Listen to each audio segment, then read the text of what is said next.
প্রকৃত পক্ষের শিক্ষিত বিয়াদব যাকে বলে, একে হলো হাসনাত আব্দুল্লাহ, দুই হলো সার্জিস আলম, 3 নম্বরে হলো নাসির উদ্দিন পাটোয়ারি। শেখ হাসিনার পতন করে আমরা কি দেখতে এসেছি যে আপনার সরকার গঠন করবে? সেই সরকারের অধীনে আপনারা 5 বছর বিনা ভোটে ক্ষমতায় থাকবেন। 5 তারিখের আগে কি দিন পার করেছি আমরাই জানি। এখানে যারা বসে আছেন 90% মানুষ জানেন না কুষ্টিয়া জেলায় সলিমের চর কোথায় অবস্থিত।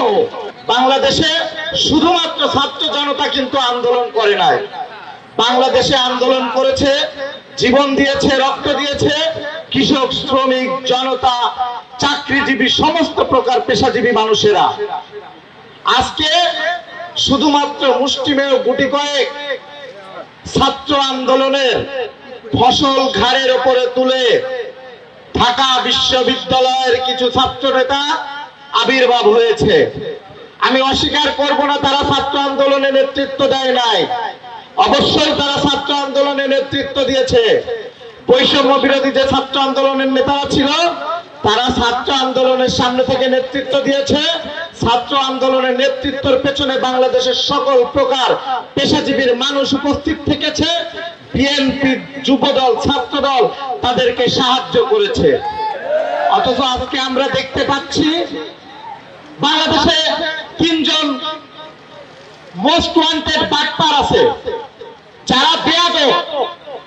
প্রকৃত পক্ষের শিক্ষিত বিয়াদব যাকে বলে, একে হলো হাসনাত আব্দুল্লাহ, দুই হলো সার্জিস আলম, 3 নম্বরে হলো নাসির উদ্দিন পাটোয়ারি।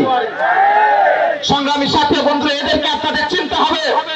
এরা যে দল গঠন করছে এই দলের ইতিহাস আপনাদেরকে জানতে হবে।